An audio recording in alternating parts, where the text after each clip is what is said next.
दिया गया समांतर श्रेणी है। 9, 12, 15 टेस्ट करके 16 पदों तक का है। तो इसमें लिख सकते हैं, इसमें प्रथम पद को कई बार बताए हैं, ए से दर्शाते हैं। तो a1 बराबर 9 तथा द्वितीय पद a2 बराबर a2 द्वितीय पद a2 आएगा, है ना। द्वितीय पद a2 बराबर 12 आ जाएगा। फिर इसमें लिख सकते हैं सर्वांतर को d से दर्शाते हैं। द्वितीय पद माइनस प्रथम पद, द्वितीय पद माइनस प्रथम पद, फार्मूले पर प्लेसिंग करेंगे। द्वितीय पद से प्रथम पद घटाएंगे, मतलब a2 माइनस a1, मान रख दें 12 माइनस 9, 12 माइनस 9 बराबर 3। इस प्रकार से इसका सर्वांतर 3 निकला।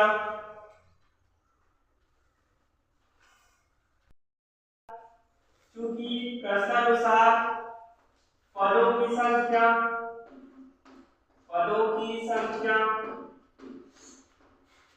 एक बराबर 16 पद है, तो इसलिए 16 लिख देंगे। फिर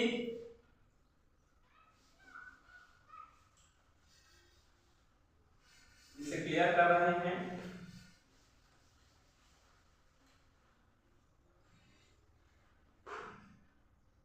पदों की संख्या एक बराबर 16, यहां पर लिख सकते हैं समांतर श्रेणी में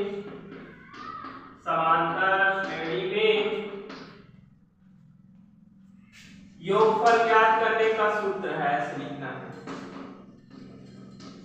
योगफल ज्ञात करने का सूत्र है, ठीक है, ऐसे हमें लिखना है। समांतर श्रेणी में योगफल ज्ञात करने का सूत्र है,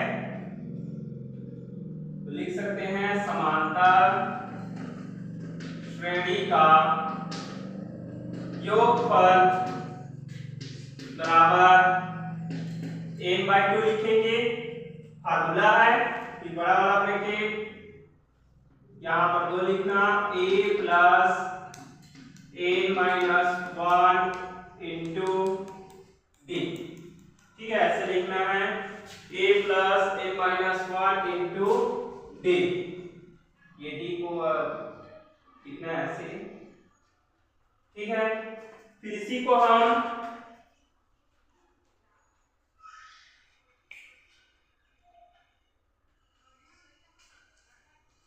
लिख सकते हैं Sn से दर्शाते हैं, Sn से हम रिप्रेजेंट करते हैं। फिर इसी को लिख सकते हैं n/2 ब्रैकेट में 2a plus n minus 1 into d।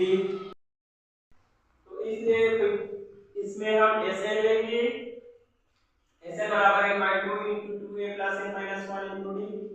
सूत्र में मान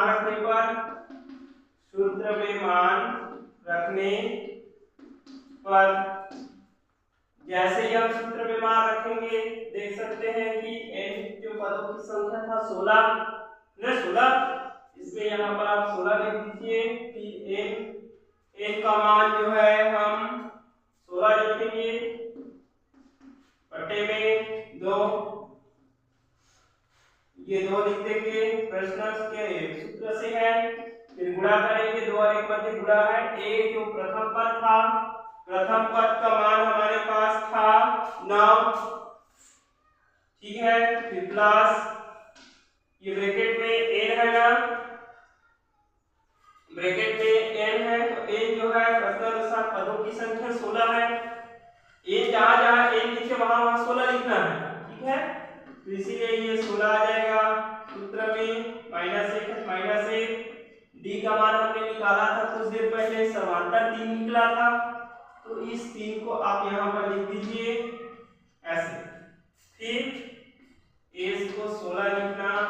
कटा दीजिएगा। तो 16 को अगर हम 2 से कटाते हैं, 16/2 कर देना फिर से, कोई दिक्कत ना हो।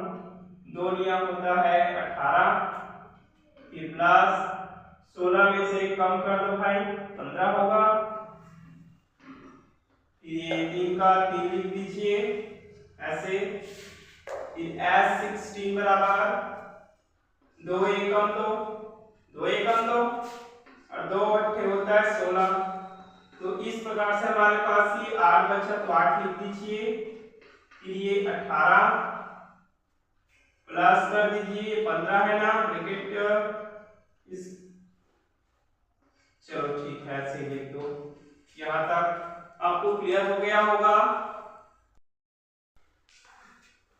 पदों की संख्या n लिए समांतर श्रेणी के योगफल ज्ञात करने का फार्मूला ये हमने लिख दिया है। इसमें अब हम मान रखेंगे, जहां जहां n लिखे वहां वहां 16 लिखना है। देख सकते हैं यहाँ पर n है ना, तो n के बदले में हमने 16 लिखा। फिर से यहाँ पर n है, तो n के बदले में हमने क्या लिखा, 16 लिखा है ना। तो 16/2 फार्मूले से 2 का 2 रहेगा। a का प्रथम पर हमने 9 निकाला था, इसीलिए 9 लिखेंगे, प्लस 16 जो है a का मान है ना, इसीलिए -1 सूत्र से -1 लिखा। फिर b का मान 3 निकाला था समांतर में, तो ये 3 निकल गया। फिर हम ये लिखने के बाद कटा देंगे, 2 से कटाएंगे, 2 एकम 2, 2 अट्ठे 16 हुआ, 2 अट्ठे 16 हुआ। फिर ये जिसका 10 2 नियम 18 था, 18 फिर 16 में 1 कम कर दो, 15 हो जाएगा। फिर ये 2 इस प्रकार से, फिर ये हमारा ये डाटा बन गया है ना। फिर ये 16 8 फिर 18 प्लस 15। अब इसका फिर से अब आगे प्रोसीजर बढ़ाएंगे, तो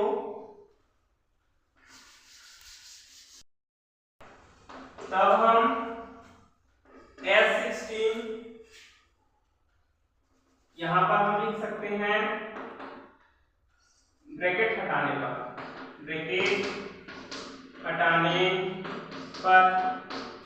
जैसे ही हम ब्रैकेट हटाएंगे S16 का मान निकाल लेंगे।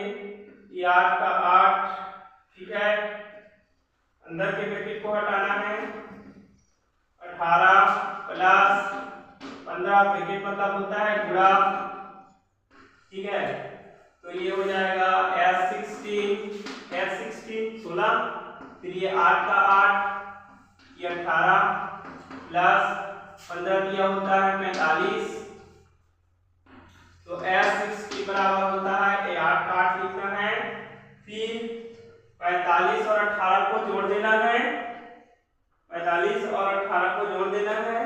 तो 5 और 8 कितना होगा, 8 5 13 की 3 हासिल 1 बचेगा। फिर 4 और 1 5 और 1 ये हो जाएगा 6, 63 आएगा। फिर ब्रैकेट हटा देंगे है ना, ब्रैकेट मतलब गुणा करेंगे। यहाँ पर लिख दीजिएगा गुणा करने पर, जैसे ही हम गुणा करेंगे S16 16 पर था, इसका मान हमें निकालना है। तो क्या होगा, ये 8 है ना, इस 8 को यहाँ पर लिख दो, ब्रैकेट मतलब होता है गुणा, ये 63 कर दीजिए। फिर S16 का मान ये गुणा कर देना है, 3 अट्ठे 24 की 4 हासिल 2 आता है, फिर 6 अट्ठे 48 और 2 50। तो इस प्रकार से S16 का मान निकल गया 504। अतः पदों की संख्या, अतः 16 पदों तक का योगफल 504 होगा। S16 बराबर 504 होगा। अगर वीडियो आपको अच्छा लगा होगा तो शेयर जरूर कीजिए और हमारे चैनल को सब्सक्राइब जरूर करना।